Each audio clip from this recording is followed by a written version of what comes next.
En otros temas, el gobierno de la Ciudad de México anunció un aumento importante en el número de matrículas para los centros de desarrollo infantil que operan en las 16 demarcaciones. Estos son los detalles.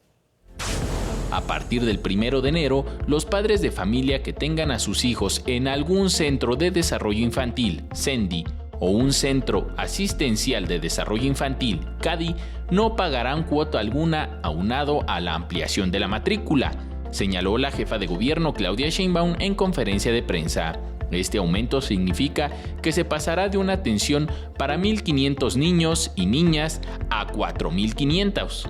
Los CENDIs operados por las alcaldías recibirán el apoyo del gobierno central a fin de que los padres no paguen las cuotas que en anteriores administraciones se habían establecido para el cuidado de los menores. El gobierno de la ciudad va a estar dándole a las alcaldías lo que correspondería por los autogenerados que ellos recibían, para principalmente la alimentación, de tal manera que el gobierno de la ciudad va a estar compensando este recurso a las 16 alcaldías. Además, se habló del nuevo modelo de educación infantil que se busca generar.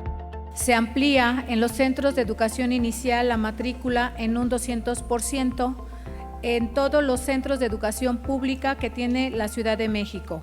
Estos buscan que sean servicios con las siguientes características: que sea accesible, inclusivo, gratuito y con calidad.